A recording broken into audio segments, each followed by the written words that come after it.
सकाळच्या या सुंदरशा रम्य वातावरणात आपणा सगळ्यांचं एसी चर्च नंदुरबार सहर्ष स्वागत करीत आहे. आज आपण एक अभंग गाणार आहोत आणि हा अभंग विजय संगीताच्या 7 नंबर या क्रमांकावर आहे. देवा तुझा आता नमन करीतो, तुझला स्तवितो प्रेमानंदे. मी रेव्हरंड विश्वास पाडवी यांना पुढे बोलवतो. आपण मंडळीच्या चालीवर 7 नंबरचा अभंग गाऊया.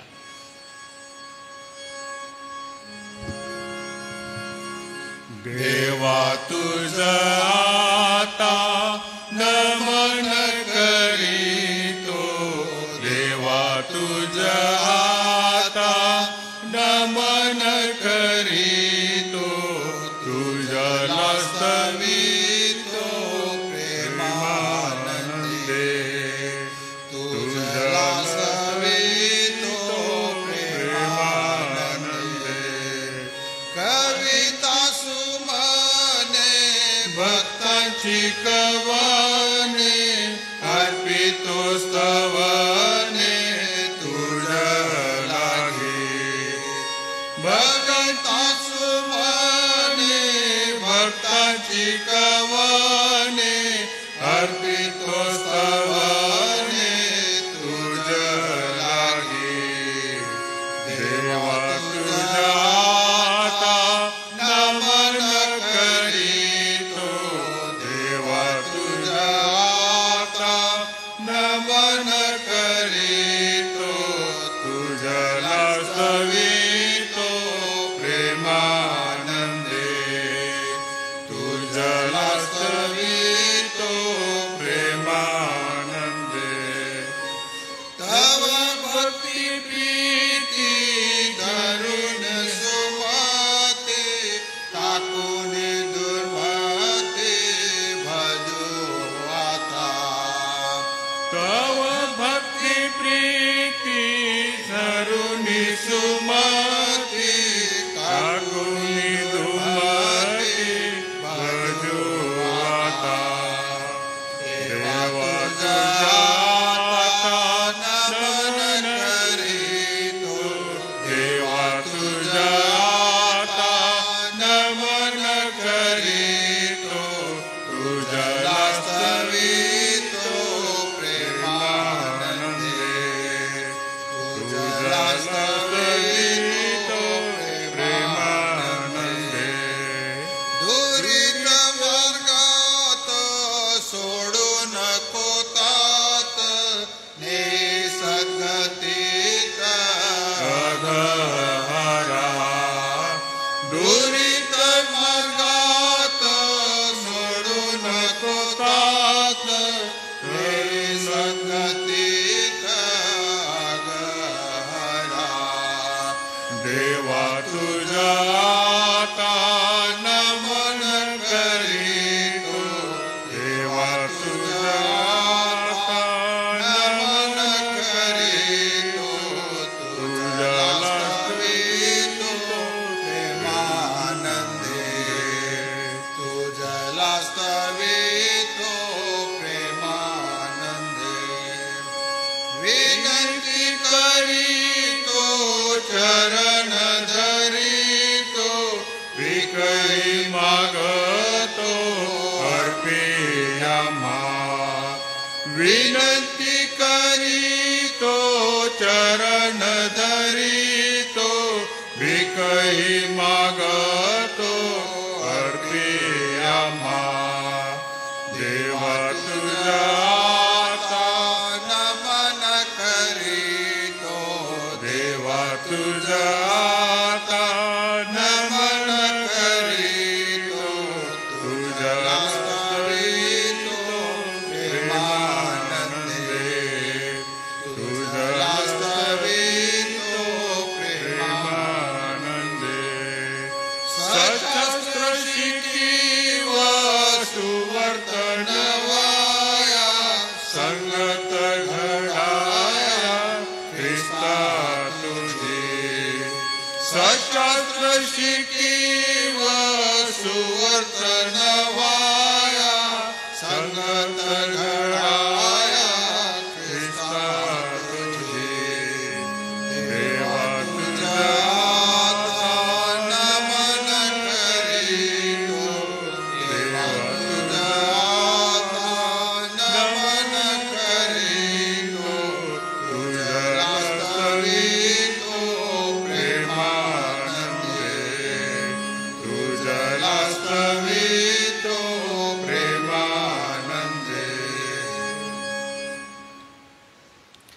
प्रियजन हो, प्रभूच्या चरणापाशी येऊन त्याच्या सानिध्यामध्ये पवित्र वचनाचं मनन करणं हे आम्हासाठी नेहमीच आनंददायक असं झालेलं आहे. आज सन्माननीय डॉक्टर रेव्हरंड जी जयकर पाळकसाहेब वचनाची सेवा करणार आहेत. तत्पूर्वी आजच्या डिवोशनसाठी व आजच्या पूर्ण दिवसासाठी व सोबतच येणाऱ्या पवित्र वचनासाठी मी आपल्या सगळ्यांसोबत प्रार्थना करतो. हे दयाळू देव बापा, आम्ही तुला नमन करीतो, तुला अर्पण सादर करतो. आमच्या ओठांचा यज्ञ तुला अर्पण करतो. प्रिय प्रभू, तुझ्या अद्भुत सामर्थ्याला आम्ही आमच्या वैयक्तिक जीवनात नेहमीच अनुभवत आहोत. आजच्या सकाळी देखील ती कृपा आम्ही नव्याने मागतो. आज दे बापा, तुझ्या प्रिय दासासाठी आम्ही प्रार्थना करतो. डॉक्टर रेव्हरंड जी जयकर पाळकसाहेब पुढे येऊन वचनाची सेवा करतील. त्यावेळेला आपल्या पवित्र आत्म्याचं वर्धहस्त तू त्यांच्यावर ठेव. बोलण्यासाठी लागणारी शक्ती, लागणारं बळ आपल्या पवित्र आत्म्याच्या द्वारे तू त्यांना पुरीव. पवित्र आत्म्याची मोकळीक तू त्यांना दे. ऑनलाईन ऐकणारे, पाहणारे प्रियजन आणि सोबतच या ठिकाणी उपस्थित असलेलं वडील मंडळ, दे बापा, आम्हा सगळ्यांना आजच्या सभेचा लाभ होऊ दे. आजच्या दिवसाची सुरुवात तुझ्या पवित्र नावाने आम्ही करतो. दिवसभर आमचा सहाय्य करता हो. ही प्रार्थना तारणाऱ्या प्रभू येशू ख्रिस्ताच्या गोड आणि सुमधुर नावात केली म्हणून तू ऐक. आमेन. ऑनलाईन पाहणाऱ्या सर्व प्रियजनांच्या वतीने व येथे उपस्थित असलेल्या वडील मंडळाच्या वतीने मी सन्मान्य डॉक्टर रेव्हरंड जी जयकर पाळकसाहेब आपलं स्वागत करतो व आपणाला विनंती करेन की आपण पुढे यावं व आजच्या मननाला आपण सादर करावं.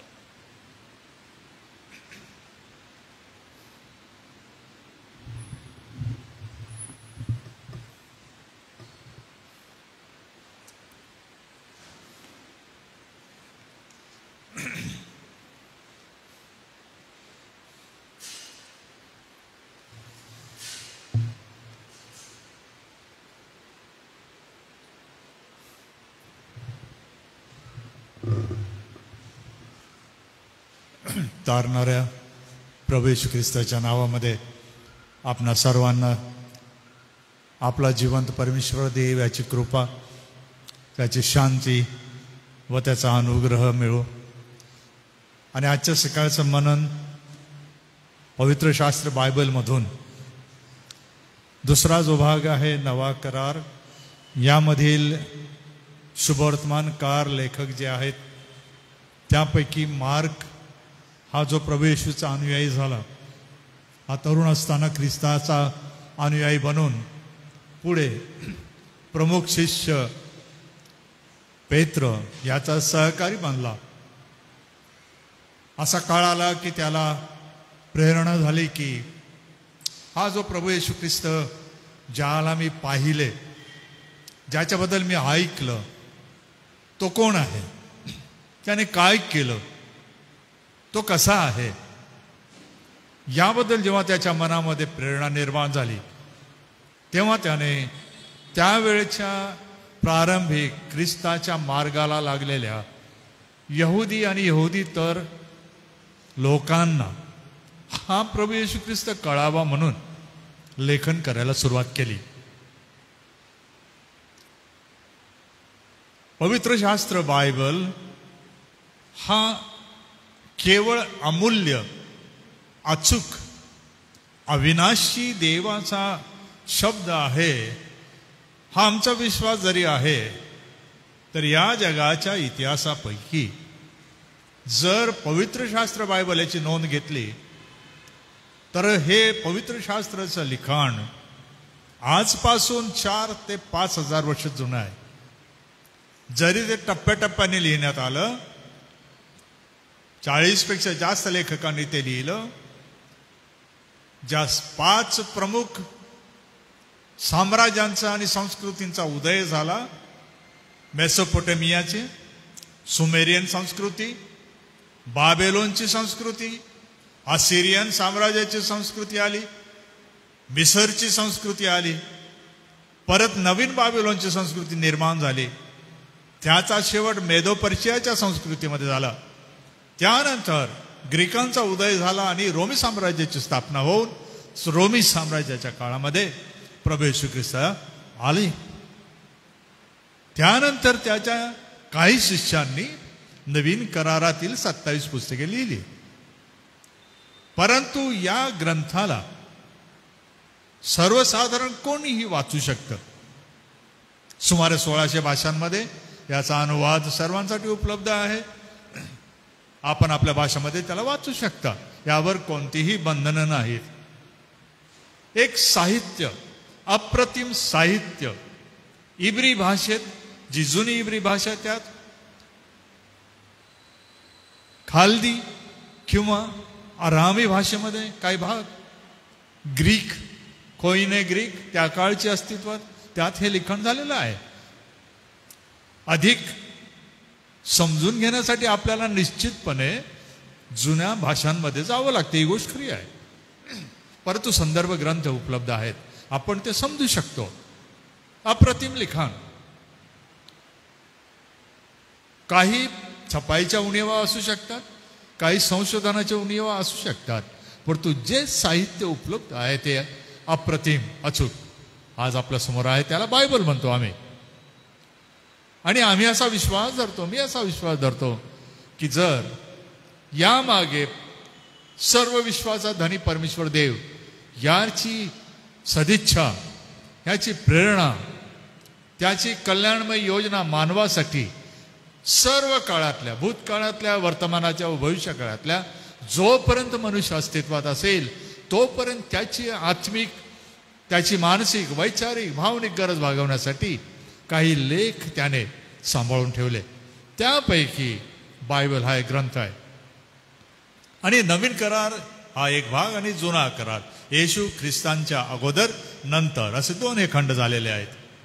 परंतु त्याचा एकच विषय आम्ही बघतो, तो म्हणजे या जगाच्या कल्याणासाठी, पाप आणि अपराधांच्या क्षमेसाठी, दुःखी, दरिद्री आणि श्रीमंत आणि शिकलेले या सर्वांसाठी परमेश्वर देव जो जगाचा नियंता आहे, जो सदा सर्व काळ आहे, ज्याच्या अस्तित्वाला काही कोणी बाधा आणू शकत नाही, असा तो एकमेव सर्व विश्वाचा धनी तो देव, त्याला असं वाटलं या मानवाची भेट घेऊन त्याला आपलं प्रेम प्रगट करावं, आपली सदिच्छा कळवावी आणि या मृत्यू पलीकडे असणाऱ्या अनंतकालिकतेकडे त्याला सुख आणि समाधान मिळावं म्हणून त्याने योजना केली. ती म्हणजे प्रभू येशू ख्रिस्तांना या जगी येणे. तो आल्यानंतर मग हे जे लिखाण करण्यात आलं त्यापैकी एक आहे मार्क. आज या मार्क कृत वर्तमानातल्या 8व्या अध्यायामध्ये 4000 लोकांना भोजन खाऊ घालणे हा एक चमत्कार नोंदलेला आढळतो. चमत्कार, जे चमत्कार आहेत साधारणपणे 35 ते 40 नवीन करारामध्ये नोंदलेले, ते चमत्कार फक्त प्रभू येशू ख्रिस्त हा कोण आहे हे दाखवण्यासाठी, ते सिद्ध करण्यासाठी नोंदण्यात आले. की हे तो का करू शकत होता, हे त्याला कसं काय जमलं, कारण असं कधी कोणी पूर्वी केलं नाही. त्यामुळे आजही जगाला आश्चर्य वाटतं की हे कसं शक्य आहे की 7 भाकरी आहेत, छोटे मासोळे आहेत आणि जमाव मोठा आहे, 4000 लोक आहेत, यांना 3 दिवस झाले भूक लागलेली आहे, त्यांना खायला काय नाही, अरण्यामध्ये ते आहेत, ज्याच्या आसपास खाण्यासाठी काही नाही, कुठलीच सुविधा नाही, आणि असेल तर ते आणण्याची काही क्षमता त्यांच्याकडे नव्हती. अशा वेळी या भुकेल्या, या त्रस्त या लोकांची क्षुधा भागवण्यासाठी प्रभू येशू ख्रिस्ताने आपल्या सामर्थ्याने त्यांना ही भाकर वाढवून पुरेशी खाण्याची देऊन त्यांना तृप्त केलं. परमेश्वर देव निर्माण करता आणि नष्ट करणाराही आणि पुनर्निर्मिती करणारा सुद्धा आहे, हे लक्षात घेण्याची फार गरज आहे. परमेश्वर ज्याला आम्ही म्हणतो देवाधिदेव, तो निर्माण करतो आपल्या सामर्थ्याने, तो बोलतो आणि अवघड निर्माण होतं, आणि जी व्यवस्था तो निर्माण करतो तिला कोणी आव्हान करू शकत नाही, बदल करू शकत नाही. अशी अफाट या संपूर्ण विश्वाची रचना करणारा तो रचनाकार किती महान आणि पराक्रमी असला पाहिजे की जो बोलला आणि अवघ निर्माण झाले. हा देव कसा आहे हे दाखवण्यासाठी मानवी रूपात देहधारणा करून प्रभू येशू ख्रिस्त आला आणि येथे ते सामर्थ्य त्याने प्रगट केलं जे पुनर्निर्मितीचं आहे. तो निर्माण करत नाही, जे आहे त्याला तो पुनर्निर्माण करतो, वाढवतो, बहुगुणित करतो. हे तो दाखवतो की परमेश्वर म्हटल्यावर जर निर्मिती म्हटली असती तर त्याची जेव्हा परीक्षा झाली त्यावेळेला सैतान हा जो देवाचा आणि माणसाचा शत्रू जो आदे देवदूत होता तो काय म्हणाला त्याला, या धोंड्यांना सांग भाकर हो. प्रभू येशू ख्रिस्तांना निर्मितीचं सामर्थ्य होतं, धोंड्याची भाकर झाली असती. पण तो जे आहे त्याच्यातून पण पुनर्निर्माण करू शकतो, ही त्याची क्षमता, हे त्याचं सामर्थ्य तो दाखवतो. म्हणून आजच्या चमत्कारात पुष्कळ काही गोष्टी जरी आहेत तरी मननासाठी 3 महत्वाच्या गोष्टी या परिच्छेदात आहे. 18 अध्यायाच्या पहिल्या 10 वचनांमध्ये मी ती वाचतो आणि मग तुम्हाला टिप्स देतो आणि मग आपण समाप्त करू. असं लेखक म्हणतो की त्या दिवसात पुन्हा एकदा लोकांचा मोठा समुदाय जमला होता व त्यांच्याजवळ खायला काही नव्हते. म्हणून येशूने आपल्या शिष्यांना बोलावून त्यांना म्हटले, मला ह्या लोकांचा कळवळा येतो, कारण आज 3 दिवस ते माझ्याबरोबर आहेत किंवा माझ्याबरोबर राहू इच्छिले आहेत व त्यांच्याजवळ खायला काही नाही. मी त्यांना उपाशी घरी लावून दिले तर ते वाटेने कासावीस होतील. त्यांच्यातील कित्येक तर दुरून आलेले होते आहेत. त्याच्या शिष्यांनी त्याला उत्तर दिले, येथे अरण्यात हे तृप्त होतील इतक्या भाकरी कोठून आणाव्यात? त्याने त्यांना विचारले, तुमच्याजवळ किती भाकरी आहेत? ते म्हणाले 7. त्या 7 भाकरी घेतल्या व उपकार स्तुती करून त्या मोडल्या व वाढण्याकरिता आपल्या शिष्यांजवळ दिल्या आणि त्यांनी त्या लोकांना वाढल्या.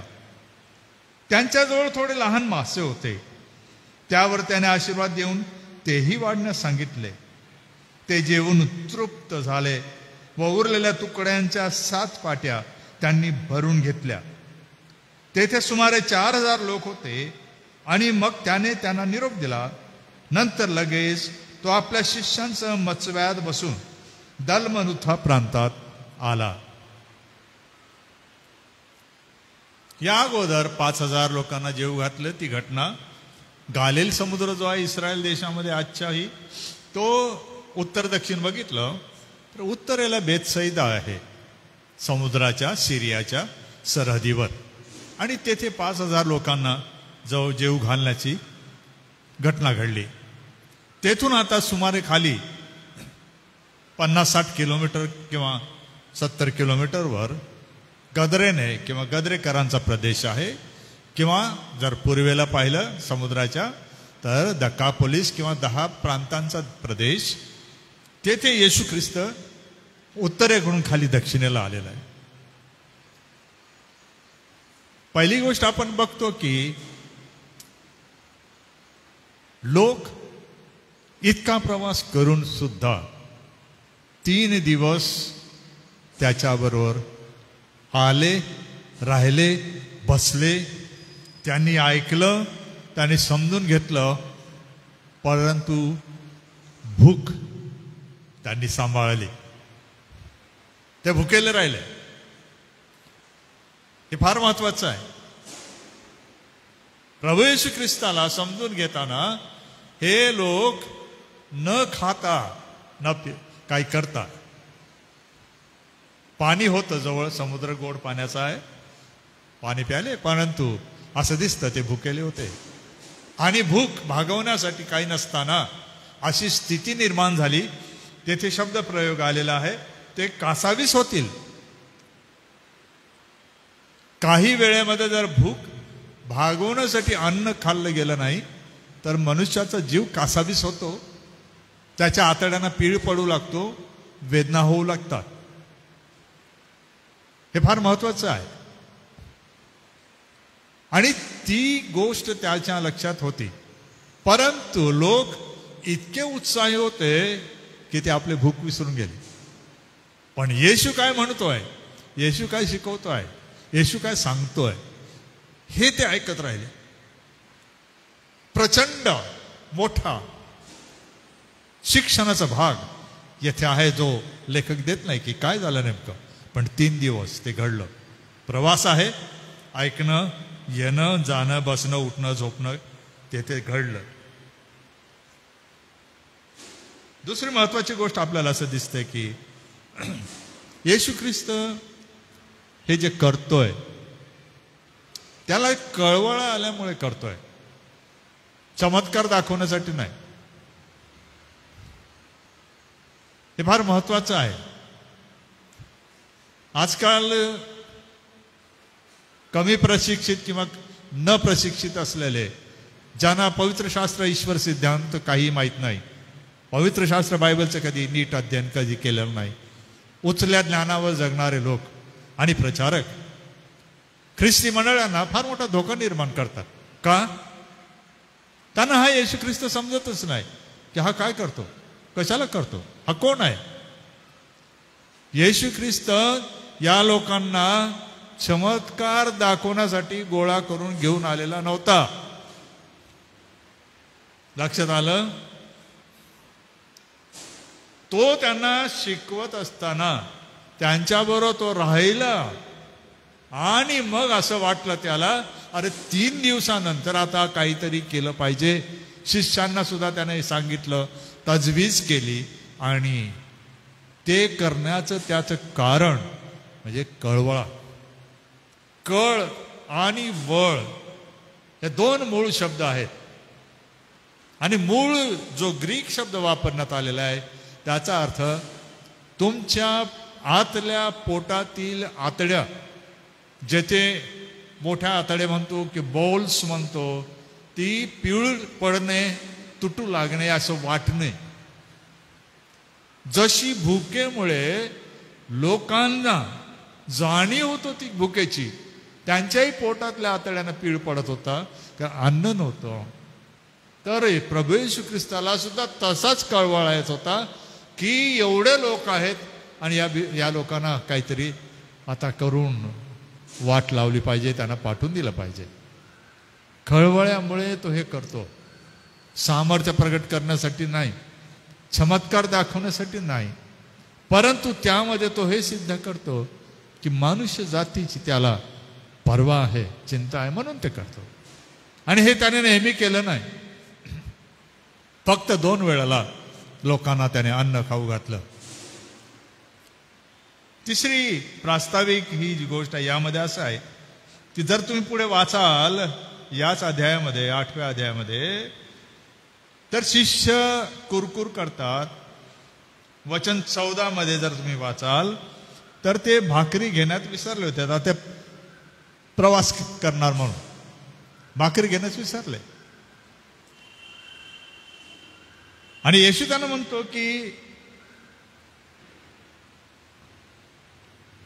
तुमच्याजवळ, वचन 17, तुमच्याजवळ भाकरी नाहीत, याविषयी चर्चा का करता? तुम्ही अजून ध्यानात आणत नाही व समजतही नाही काय? तुमचे अंतःकरण कठीण झाले आहे काय? किती प्रश्न आहेत बघा. डोळे असून तुम्हाला दिसत नाही काय? कान असून तुम्हाला ऐकू येत नाही काय? तुम्हाला आठवत नाही काय? मी 5000 लोकांना 5 भाकरी मोडून वाटून दिल्या, तेव्हा तुम्ही तुकड्यांच्या किती टोपल्या भरून घेतल्या? ते म्हणाले 12. परत प्रश्न, वचन 20. तसेच 4000साठी 7 भाकरी मोडल्या, तेव्हा तुम्ही किती पाट्या तुकडे भरून घेतले? ते म्हणाले 7. वचन 21. पुन्हा प्रश्न. तेव्हा तो त्यांना म्हणाला, अजून तुम्हाला समजत नाही काय? कमाल आहे. पुष्कळ असं वाटतं मंडळी म्हणजे येशू ख्रिस्तावर विश्वास ठेवणाऱ्या लोकांना, त्याची सेवा करणाऱ्या सेवेकऱ्यांना, ते कोणी असोत, पुष्कळदा त्यांना असं वाटतं की एक घटना घडली, ऑल इज वेल, सगळं बरोबर. आम्हाला जे समजायला पाहिजे, जे ज्ञान यायला पाहिजे जी क्षमता असायला पाहिजे ती येऊन गेली. खलास. का? आत्ताच पहा 4000 लोक जेवण खाऊन तृप्त झाले. चमत्कार. ते प्रश्न जर वाचले, आज तुम्ही जर वाचाल, तुमच्याकडे काय उत्तर आहे हे फार महत्वाचं आहे. तो शिष्यानं म्हणतोय, तुम्ही एवढं सर्व बघितलं, किती प्रश्न आहेत बघा त्याचे. तुम्हाला मला असं वाटतं कामा नये, हा प्रभू येशू ख्रिस्त आता नुकताच जो म्हणतो मी कळवळ्याने भरलेलो आहे, तो म्हणतो मला उत्तर द्या. काय होता प्रॉब्लेम? समस्या काय होती की प्रभू येशू ख्रिस्त म्हणतो 5000 लोकांना जेव घातले तेव्हा 5 भाकरी 2 मासे होते ना? हो. सर्व झालं ना? हो. 12 टोपल्या उरल्या ना? तुमच्या 7 संपल्या ना? पण मी काय केलं तुम्हाला समजलं का? की तिथे 5000 लोक होते आणि 5 भाकरी होत्या. इथे 4000 लोक आहे आणि 7 भाकरी आहेत. छोट्या भाकरींनी एवढ्यांना मी पुरवलं, तर जास्त भाकरींनी छोट्या गटाला मी पुरू शकणार नाही का? तुम्हाला मिळणार नाही का? ते गेले विसरून. संख्या कमी होती ना, पण भाकरी जास्त होत्या. हे फार महत्वाचं आहे की शिष्यांना तो हे विचारतोय, अरे तुम्हाला समजतं का? आणि हे फार महत्वाचं तत्व लेखक आपल्याला सांगत आहे की प्रभू येशू ख्रिस्ताला ओळखा, त्याला जाणा, त्याला समजून घ्या, त्याचं वाचन करा, त्याच्या प्रश्नांची उत्तर द्या, आणि त्याने जे केलं, ज्याबद्दल तुम्ही मोठ्या विश्वासाने आणि अभिमानाने बोलता, त्याच्याबद्दल जर त्याने तुम्हाला प्रश्न विचारले तर तुमच्याकडे काय उत्तर आहे? प्रभू येशू ख्रिस्त त्यांना विचारतो की मी तुमच्या बरोबर आहे, ती क्षमता माझ्यात जरी आहे, तर आता तर लोक कमी असताना तुम्हाला समजत नाही का? ही 7 भाकरी आहेत, जास्त असून तुम्हाला शंका का? तिसरी यामध्ये आहे महत्वाची गोष्ट, म्हणजे ते तृप्त झाले. येशू ख्रिस्ताचा उद्देश होता कळवळा आल्याने त्यांना अन्न पुरवावं आणि ते तृप्त व्हावे. हा जो शब्द आहे मार्काने वापरलेला कळवळा, हा शब्द, हा एकमेव शब्द ग्रीक भाषेमध्ये त्याने वापरलेला आहे. एकमेव शब्द आहे हा, असा दुसरा शब्द परत आढळत नाही. 7 अध्यायामध्ये त्याने 13 चमत्कार नोंदले आणि पुढे फक्त 5 चमत्कार आहेत. 18 चमत्काराची त्याने नोंद केली. आणि ह्या सर्व नोंदी करताना, येशूचं जीवन लिहिताना त्याने फक्त एकदा येथे 8व्या अध्यायामध्ये त्याने हा शब्द वापरला, कळवळ. काहीतरी विशेष असल्याशिवाय तो वापरणार नाही ना. आजच्या सकाळी यामधून आपल्याला धडा हा घ्यायचा आहे की पहिली गोष्ट म्हणजे प्रभू येशू ख्रिस्त करुणेने, कळवळाने भरलेला आहे. तो जगाला हे दाखवतो, मी करुणामूर्ती आहे, दया संपन्न आहे. का बरं? कारण मनुष्य हा त्याच्या दुष्ट स्वभावाने, पापमयतेने, वाईट वागण्याने, निर्णय प्रकारच्या भ्रष्टतेने तो जर्जर झालेला आहे. ते कोणीही असो, ती मानवजात कुठलीही असो, पृथ्वीवर असो, चंद्रावर असो, मंगळावर असो, जेथे ती वस्ती करते, ही मानवजात जर्जर झालेली आहे. तिला ते कळत नाही आहे, तिला हे समजत नाही आहे की काय झालंय नेमकं. आपल्याला ते वचन आठवत असेल की हृदय हे सर्वात कपटी आहे, कळत नाही, माणसानं कळत नाही. आणि हे फार महत्वाचं आहे की प्रभू येशू ख्रिस्ताची करुणा म्हणजे लाभ देण्यासाठी नाही आहे, फक्त तुमची तात्पुरती गरज, ही पोटाची बिल्लासभर खळकी भागवण्यासाठी येशू ख्रिस्त आलेला नाही, तो तुमचं कायमस्वरूपी समाधान करण्यासाठी आला. आणि तुमचं माझंच नाही तर जगात जेवढे लोक आहेत, जोपर्यंत हे विश्व असेल, जोपर्यंत ही पृथ्वी असेल, त्याची करुणा जोपर्यंत असेल, तोपर्यंत प्रत्येकाला संधी तीच आहे जी आम्हाला मिळाली.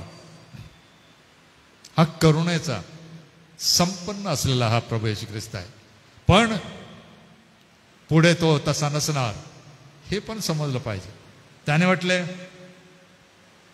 ज्या भाकरीतून उरलेले तुकडे आहेत ते परत घ्या.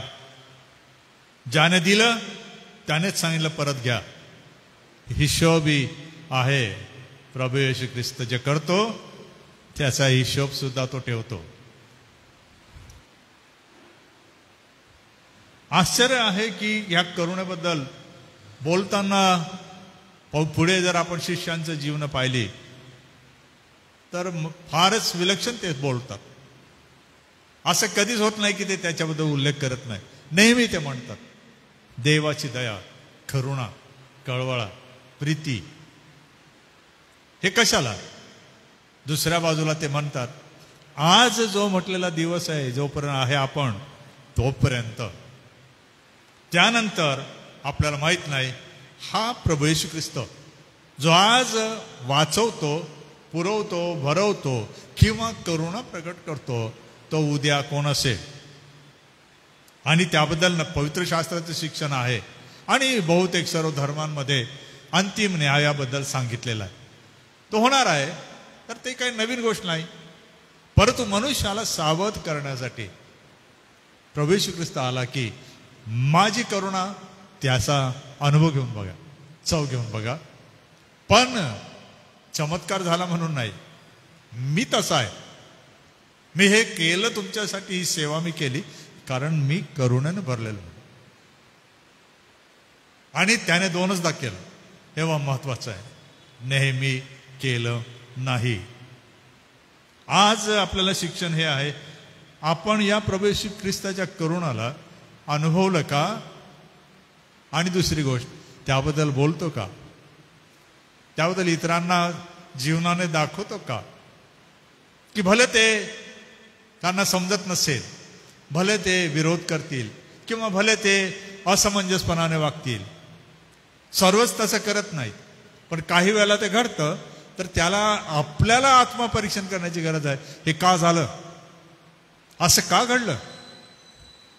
आणि वाईट वाटतं मला सांगायला की शिष्य हुशार होते, त्यांनी आपली चूक सुधारून घेतली, ते बदलून गेले. पवित्र आत्म्याच्या सामर्थ्याने पुढे त्यांनी परत त्या चुका कधी केल्या नाहीत. कधीही ते चमत्कार करीत फिरले नाहीत. या प्रभू येशूच्या पापाबद्दलच्या खंडणी दाखल झालेल्या मृत्यूबद्दल आणि त्यांनी त्याला कसं ओळखलं त्याबद्दल ते सांगत फिरले. दुसरी गोष्ट आपण शिकतो की प्रभू येशू ख्रिस्त हा तरतूद पण करतो. करुणेच्या संदर्भात पहिली 3 वचनं आहेत, तरतुदीबद्दल वचने 4 ते 7 आहेत. तो तरतूद करतो, आहे ते घेतो आणि ते वाढतो, पण नेहमी करत नाही. आणि ते तरतूद का करतो? त्याला आपली चिंता आहे म्हणून, आपली चिंता आहे म्हणून. आणि ही चिंता कशाला? की त्याने दिलेला प्राण, त्याने केलेलं रक्ताचं सिंचन आणि बलिदान आपण व्यर्थ करू नये म्हणून ही तरतूद करतो. जर ही तरतूद केल्यानंतर तुकडे गोळा केले नसते तर हे अलौकिक सामर्थ्याने बहुगुणित केलेलं खाद्य पायाखाली तुडवलं गेलं असतं ना, फेकलं गेलं असतं ना, सडलं असतं ना, निरुपयोगी ठरलं असतं ना. प्रभू येशू त्यांना ते शिकवतो, वाया जायला नको. माझ्यासाठी जे आहे ते सुद्धा अत्यंत मौल्यवान आहे आणि उपयोगी आहे. तरतुदीमध्ये ह्या 2 गोष्टी आहेत, पुरवठा पण आणि सांभाळणे पण. तिसरी गोष्ट येशू करतो 8 ते 10 या वचनामध्ये, जेव्हा त्याने पाहिलं की लोक तृप्त झाले, तो निघाला. या सर्व करण्याने त्याला हे दाखवायचं होतं की मला वाटतं जो मी तुमच्यासाठी आलो, तुमचं समाधान पाहून, तुमची तृप्ती पाहून मला समाधान आहे, मला आनंद आहे. मी ज्यासाठी आलो ते केल्याचं मला समाधान वाटत आहे. आज मी तुम्हाला हे करू शकलो कारण तुम्ही वाचता पुढे लवकरच प्रभू येशू ख्रिस्त त्याला धरून दिल्या गेल्यानंतर वधस्तंभावर खेळायला जात होता. आज ही गरज आपण लक्षात घ्या. तो तुमच्या माझ्याकडे बघून जे त्याने केलं तुमच्या माझ्या जीवनामध्ये, त्याच्यात काही वाया जात आहे का? उगाच घालवत आहे का? कारभारीपणाचं हे शिक्षण आहे ते काही आज सांगता येत नाही. परंतु तुमची वेळ, तुमचं ठरवलेला कार्यक्रम, तुमच्या सेवा कार्याची बंधनं, तुमचे उपक्रम, तुमची नियम आणि शिस्त, वैयक्तिक आणि सामूहिक कर्तव्य, आपण काय करता, कसं करत आहात, हिशोब द्यावा लागणार आहे. गोळा करण्यात येईल कारण ते मौल्यवान आहे. आज आपल्याला मौल्यवान संधी आहे.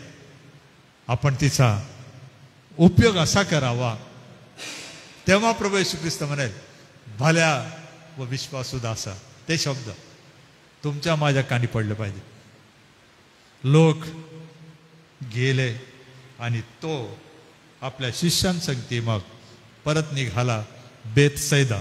वचन 22 मध्ये आहे, परत बेतसैदा येथे आला, तेथे राहिला आणि मग एका अंधाला तो बरं करतो. परत प्रभू येशू ख्रिस्त करुणेने भरलेला असल्यामुळे हे करतो. दुसरी गोष्ट, त्याला ठाऊक आहे त्याच्यामध्ये ते करण्याचं सामर्थ्य आहे, कारण की तो देवत्व आणि पुरुषत्व याने परिपूर्ण आहे. जगामध्ये मानव देह धारणा करून आलेला तो परमेश्वराचा पुत्र असा आम्ही मानतो, पण तो देहाने देवाचा पुत्र म्हणजे मुलगा नाही आहे.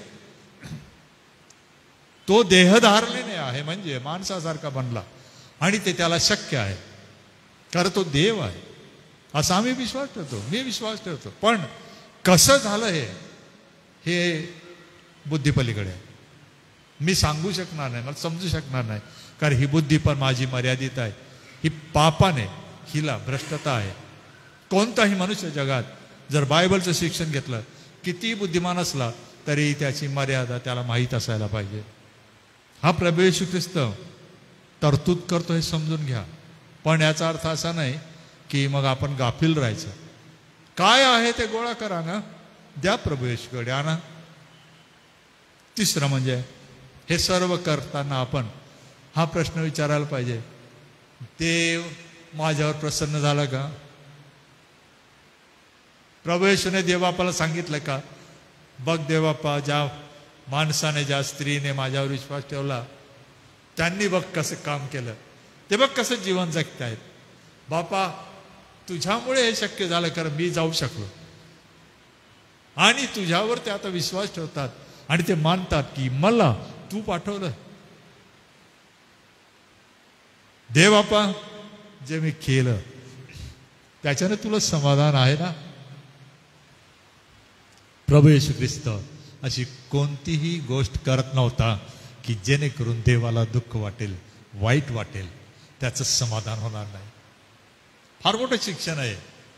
4000 लोक तृप्त झाले. पण मुद्दा हा की आपल्याला हे शिकायला पाहिजे. आज सकाळी म्हणालात की प्रभू येशू ख्रिस्त चमत्कार करण्यासाठी आला नाही, मानवाला हे सांगण्यासाठी आला, मला तुमची चिंता आहे, मला तुमच्या गरजा समजतात, मला तुमच्या भुकेमुळे निर्माण झालेली पोटातली कालव, आपण म्हणतो कावळे ओरडणे, मला समजतं. भूक काय आहे आणि ती काय करायला लावते हे पण मला माहीत आहे, परंतु धीर धरा, थोडा वेळ, हे होणार आहे. एक दिवस पुनरुत्थान होईल,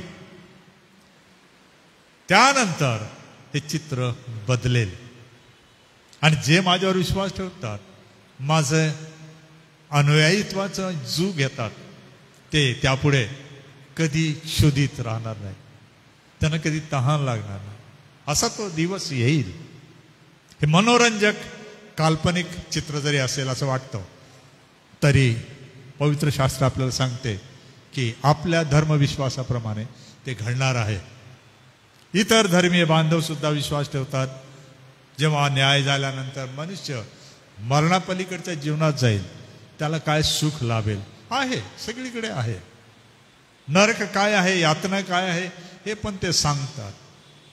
फरक एवढाच आहे की प्रभू येशू ख्रिस्त जे चमत्कार करत होता, ते चमत्कार करण्यासाठी करायला आला नव्हता. लोकांची काळजी घेतो हे दाखवून त्याला ते सामर्थ्य आहे हे प्रगट करण्यासाठी तो आला, आणि ते त्याचं चिन्ह होतं. आणि आज हा प्रभू येशू ख्रिस्त मंडळीला, तुम्हाला, मला ऐकणाऱ्यांना विचारतोय, तुम्ही मला ओळखता? कोणत्या प्रकारे ओळखता? रविवारी माझ्याकडे बोलणं आहे, त्यावेळेस मी विस्तारित यावर बोलेन. आणि माझी आशा आहे की हा प्रभू येशू ख्रिस्त समजणं ही या काळाची फार मोठी गरज आहे. देव आपणा सर्वांना आशीर्वाद देऊ व आपली काळजी घेऊ. Thank you very much. प्रियजन हो, कळवळ्यापोटी प्रभू येशू ख्रिस्ताने केलेल्या या महान चमत्काराला आपण फार जवळून आणि बारकाईने पाहिलेला आहे. प्रियजन हो, आमचा प्रभू करुणा करतो, कळवळ्याने भरलेला आहे. तो तरतूद करतो, मार्ग मोकळे करतो. एवढंच नव्हे तर मानवाला ह्याची जाणीव करून देतो की त्याने आपलं नातं प्रभूशी घट्ट आणि जोडलेलं असं असावं. किती सुंदर हे पवित्र वचन आणि मनन आज सकाळी आमच्याकडे आलं. परमेश्वर पित्याला धन्यवाद देतो. सोबतच डॉक्टर रेव्हरंड जी जयकर पाळकसाहेब आपलं देखील मनपूर्वक आभार मानतो. यावेळेला आपण आपल्या नित्य प्रार्थना करणार आहोत. पावसासाठी देखील आपण प्रभूकडे कृपा मागणार आहोत, कारण की गेल्या 3 दिवसापासून आपल्याकडे पाऊस नाही. तर प्रभू परमेश्वराने कृपा करावी. जरी आमच्या नदी नाल्यांना पाणी आहे, तरी पुढील काळासाठी शेतकरी वर्गाला मुबलक असा पाऊस असावा, यासाठी आपण पावसाची आठवण करूया. सोबत आपण आठवण करूया शाळेसाठी, शाळेच्या अध्ययन सेवा कार्यासाठी. जे आजारी प्रियजन आहेत, आजारी प्रियजनांना प्रभुदेव बापाने कृपा आरोग्य पुरवावं. ज्यांचे वाढदिवस आहे त्यापैकी आज शिफा पाडवी आणि रेव्हरंड आनंद पटेल या प्रियजनांचा वाढदिवस आहे. मंडळीच्या वतीने आपणाला शुभेच्छा देतो. सगळ्यांच्या वतीने मी रेव्हरंड जे.एच. पठारे पाळकसाहेब आपणाला विनंती करणार आहे, आपण पुढे या, सर्वांच्या वतीने प्रार्थना करा. प्रभूची प्रार्थना म्हणू व त्यानंतर पाळकसाहेबच आशीर्वाद देतील. उद्याच्या सूचना घेऊन मग आज आपण थांबू. प्रार्थना करू आपण. आमच्या प्रेमळ जीवन परमेश्वर, आज आम्ही तुला धन्यवाद देतो. पुन्हा एक वार प्रभू, आज सकाळी तुझ्या पायाजवळ बसून थोडा वेळ मनन चिंतन करण्यासाठी प्रभू आम्हाला ही संधी दिली. आणि आज सकाळीच प्रभू तू आमच्यासमोर तुझा हा दैवी चमत्कार त्या 4000 लोकांना भोजन देऊन तू प्रगट केलंस. प्रभू आम्ही तुला यासाठी धन्यवाद देतो, कारण देवपित्याने तुला यासाठीच पाठवलं की अखिल मानवजातीला उद्धारण्यासाठी. प्रभू तू त्यांना, प्रभू येशू ख्रिस्ताला यासाठी पाठवलं की त्या प्रभूच्या येण्याने आम्हा सर्वांना प्रभू देवाची ओळख व्हावी. आणि म्हणून प्रभू आम्ही त्या प्रभू येशू ख्रिस्तामध्ये त्या देवाला पाहत असताना तू सामर्थ्याने भरलेला अनुग्रहकारी असा परमेश्वर आहे, करुणेने भरलेला तो देव आहे. आणि आम्ही प्रभू येशू ख्रिस्ता तुझ्या जीवनातून ह्या गोष्टी शिकत असताना प्रभू आम्ही प्रार्थना करतो की या प्रत्येक गोष्टी आम्हा प्रत्येकाच्या जीवनामध्ये असाव्यात. तू या जगामध्ये आला असताना तुला मानवजातीचा किती कळवळा आला, त्या कळवळ्याने तू धावून गेलास. आणि प्रभू तो कळवळा जर तुझ्या ठाई नसता तर तू पर्वा केली नसती, परंतु तुला एका मनुष्याचे पातक्यांची प्रभू इतकी दया आली, त्यांच्यावर करुणेने तू कृपा केलीस. आज आम्ही तुला धन्यवाद देतो. या समूहामध्ये 3 दिवस प्रभू रात्रंदिवस तुझ्याबरोबर ते राहिले. त्यांनी देहभान विसरले, भूकतान विसरले, कारण प्रभू ते तुझं ऐकतच गेले. प्रभू तुला आम्ही या प्रकारे निहाळण्यासाठी तुझ्या समक्षतेमध्ये राहून आम्ही या दैहिक भूक तहानेला विसरून प्रभू आम्ही फक्त आत्मिक त्या अन्नाकडं आमचं लक्ष असावं अशी कृपा तू पुरव. देवापा आज आम्ही धन्यवाद देतो, कारण मानवाला तृप्त करण्यासाठी तू आलेला आहेस आणि जोपर्यंत मनुष्य तृप्त होत नाही तू जात नाही. हे प्रभू आज आम्ही धन्यवाद देतो. त्या शिष्यांचे डोळे उघडावेत यासाठी प्रभू या गोष्टी तू केलेल्या असताना त्यांना तू वारंवार सांगत आहे की तुम्ही का विसरता, कारण ज्या प्रभूने एवढे मोठे चमत्कार त्यांच्या समोर केलेले आहेत, त्यांनी डोळ्याने ते पाहिलेले आहेत, अनुभवलेले आहेत, तरी एक भाकर असतानाही ते चिंतेत होते. प्रभू आज आम्ही प्रार्थना करतो की या अखिल मानवांच्या उद्धारासाठी तू केलेलं कार्य 2000 वर्षापर्यंत त्या शिष्यांनी प्रभू या जगाला हे महान प्रभू उदाहरण दिलं आणि त्यांच्या पावलावर पाऊल ठेवून आजही आम्ही चालत आहोत. आम्ही प्रार्थना करतो, जोपर्यंत आम्ही तुला ओळखत नाही, तुझ्या सामर्थ्याचा अनुभव घेत नाही, तोपर्यंत प्रभू आम्हाला इतरांचा कळवळा वाटणार नाही. इतरांच्यासाठी धावणं, इतरांच्या उद्धारासाठी खटपट करणं हे आम्हाला जमणार नाही. म्हणून प्रभू आज आम्ही पुन्हा एक वार तुझ्या पायाजवळ प्रार्थना करतो की आमच्यातला हा दुर्बलपणा, अशक्तपणा घालून टाक आणि ज्या 3 गोष्टी या चमत्कारामधून आम्ही पाहिलेल्या आहेत त्या आम्हा सर्वांच्या जीवनात अनुकारी अशा होऊ दे. हे प्रभू आज आम्ही प्रार्थना करतो की तू आमचा पुरवठा करणारा देव आमच्याबरोबर आहे, आम्ही कधी विसरू नये आणि तुला आमची काळजी चिंता आहे. म्हणून आज सकाळी आम्ही सर्व आमची काळजी चिंता तुझ्यावर सोपवतो. देवापा आज आम्ही प्रार्थना करतो, जे गरजवंत आहेत, जे आजारी आहेत, जे प्रभू समस्याने व्यापलेले आहेत, आज आम्ही तुझ्या विनंती करतो, या सर्वांवर कृपा कर.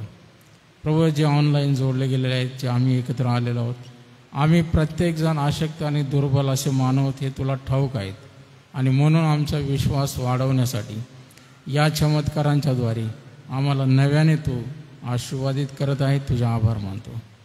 प्रभू आम्ही प्रार्थना करतो आज सकाळी पुन्हा एक वार आमच्या ज्या नित्याच्या गरजा आहेत त्या आजारी लोकांसाठी आम्ही प्रार्थना करतो.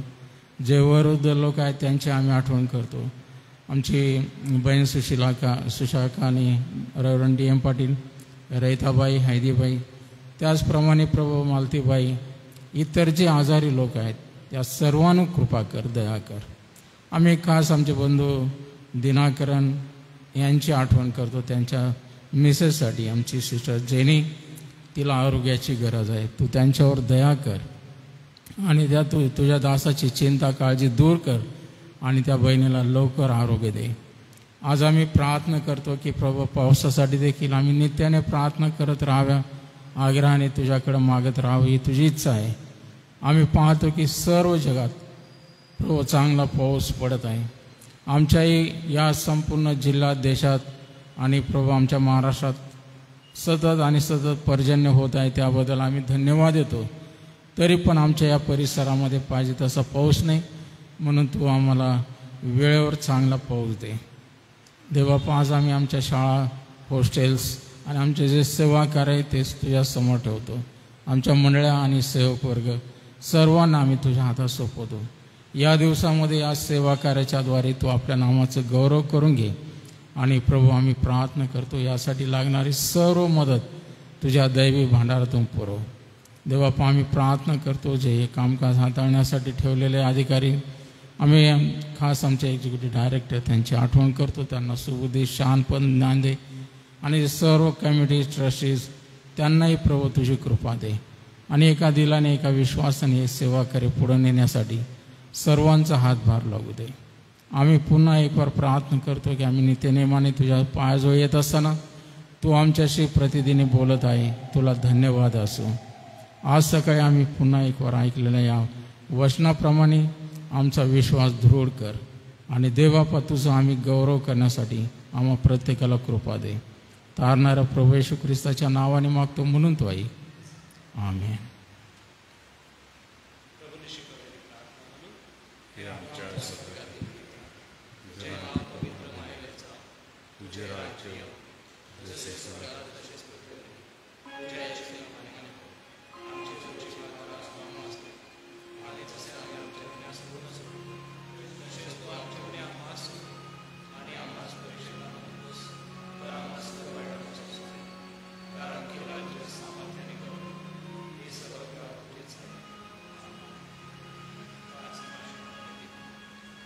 आणि आता आपल्या तारणाऱ्या प्रभू येशू ख्रिस्ताची कृपा, देवबापाची प्रीती आणि पवित्र आत्म्याची गोड संगती आज सकाळी ज्यांचे जन्मदिवस आहे आजच्या दिवशी त्या तुझ्या दासाबरोबर, रेव्हरंड आनंद पटेल यांच्याबरोबर, शिफा पाडवीबरोबर आणि आणखी ज्यांचे वाढदिवस आहे त्या सर्वांबरोबर, या ऑनलाईन जोडले गेलेल्या दासांबरोबर, ज्या आम्ही एकत्र आलेलो आहोत त्या आम्हाबरोबर, देवाची मंडळी आणि इस्रायल राष्ट्र याबरोबर आता आणि सदा सर्व काळ असो.